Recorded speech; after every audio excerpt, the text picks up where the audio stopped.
भाई बहन का रिश्ता दुनिया का सबसे पवित्र और पाक रिश्ता है और ये जब रिश्ता मजबूत होता है तो एक त्यौहार का रूप धारण कर लेता है।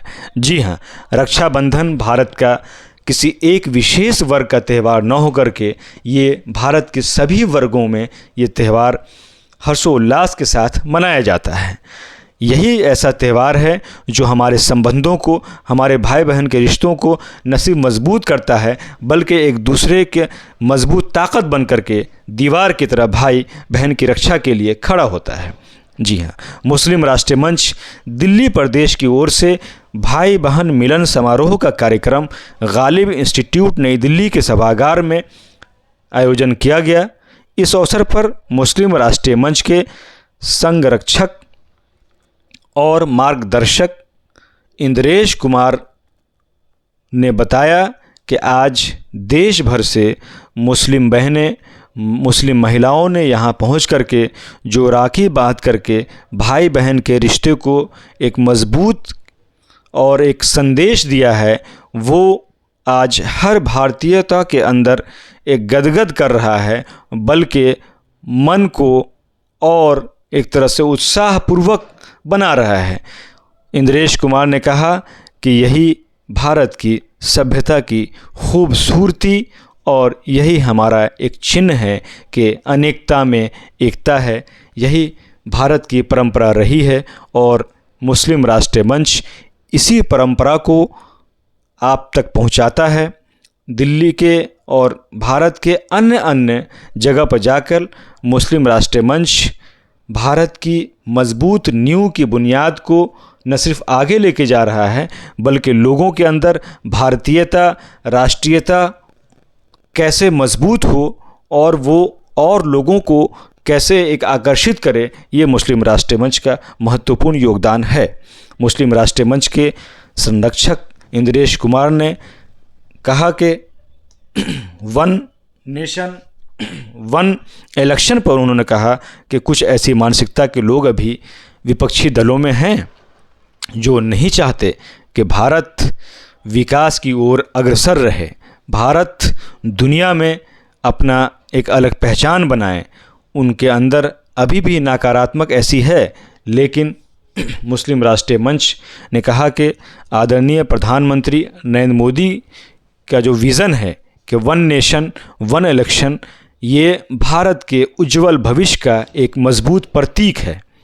इंद्रेश कुमार ने कहा कि बहुत जल्द देश की जनता की एक सोच है, देश की जनता की आवाज़ है कि वन नेशन वन इलेक्शन से भारत के लोकतंत्र को न सिर्फ मजबूती मिलेगी बल्कि भारत विकास की ओर अग्रसर रहेगा। आइए हम देखें कि इस अवसर पर मुस्लिम राष्ट्रीय मंच के संरक्षक इंद्रेश कुमार ने मीडिया के सवालों का जवाब दिया और उन्होंने क्या कहा, विस्तार से आप देखें।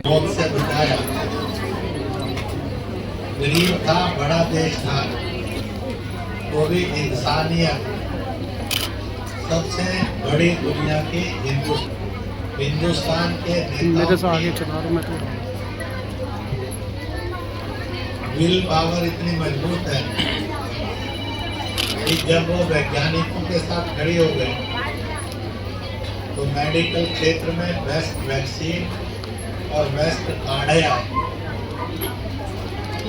अब बेस्ट टेक्नोलॉजी लाकर चंद्रयान पर अपना विजय उत्सव मनाते हुए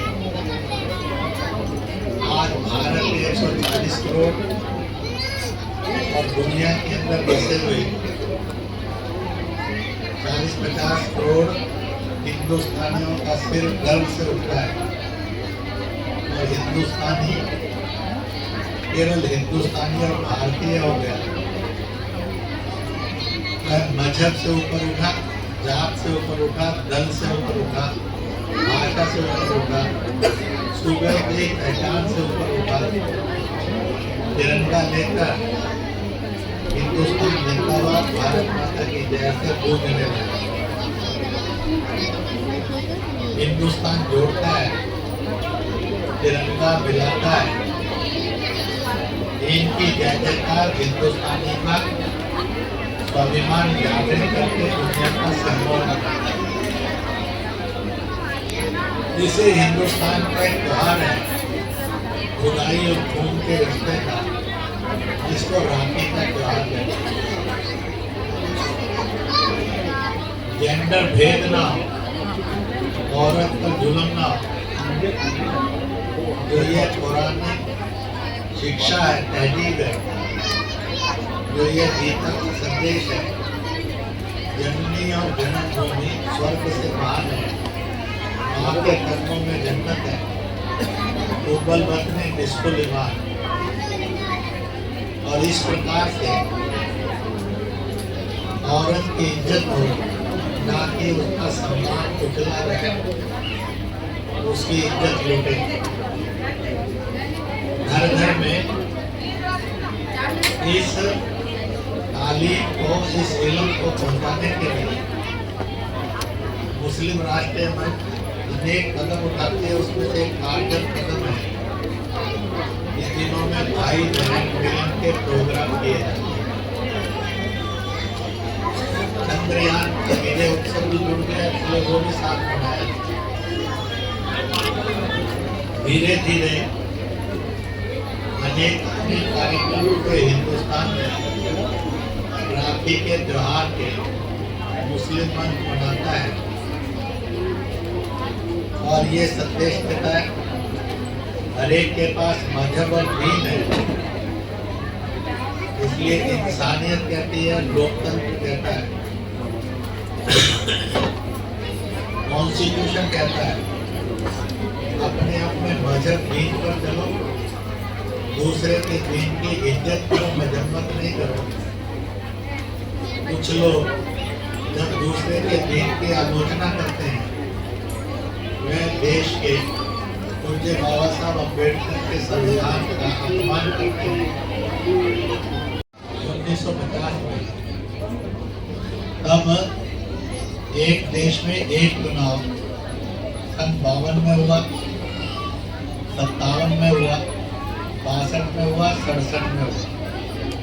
अकस्मात सत्ता पर बैठे हुए लोगों ने दूसरे दलों की सत्ताओं को बर्खास्त करना शुरू किया और इसलिए 20 साल हिंदुस्तान पहले वन नेशन वन इलेक्शन में चला। उसके बाद भी एक दो छोटे छोटे अवसर आए जब इस बात के लिए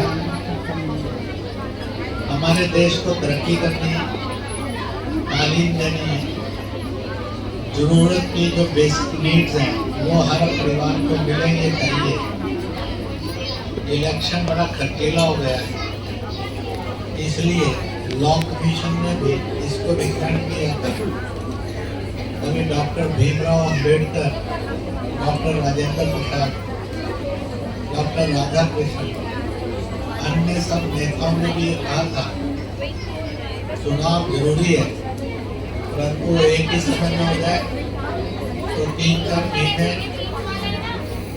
यह उत्सव के रूप में हिंदुस्तान मनाए, ना कि कटुता और नफरत के रूप में मनाए, दूसरों को जलील और जलालत के रूप में नहीं मनाए, बल्कि बहादुरी के साथ सबका सम्मान करते हुए मनाए। तो खर्चों में कटौती हो,